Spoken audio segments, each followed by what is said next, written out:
yaşlı Şahvələt Almazovun atası 3 gün əvvəl vətən uğrunda şəhid oldu. Atasına verilən təltifnaməni alanda isə göz yaşlarını saxlaya bilmədi.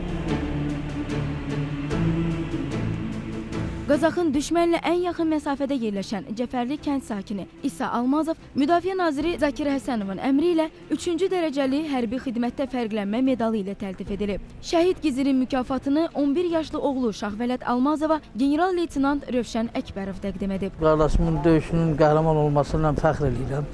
Vətən uğrunda həlak olub, vətənimiz üçün, anası üçün, bacısı üçün, Azərbaycan üçün şəhid adı aldı, medal aldı.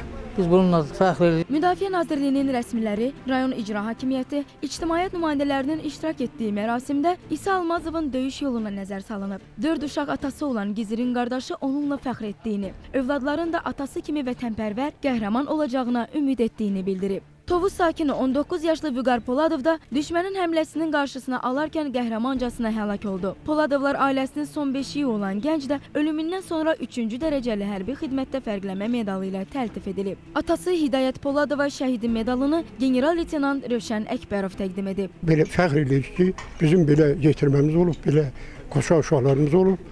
O daimi bizim qəlbimizdə yaşayacaq. Ağdamda şəhid olmuş Masallı sakini 19 yaşlı Əli Rəhimov da Müdafiə Nazirinin əmrinə əsasən hərbi xidmətdə fərqlənməyə görə 3-cü dərəcəli medalı ilə təltif olunub. Bu münasibətlə şəhidin doğulduğu Masallı rayonunun Köçəkli kəndində mərasim keçirilib. Şərəf nişan ordenləri ilə təqdim edilməsi bu elə şəhidə əsgərimizə verilən qiymətin bir mübariz nümunəsi kimi qeyd var. Sağ olsun, vətən sağ olsun. Daha sonra şəhidin qəbri ziyarət olunub, ruhuna dualar edilib.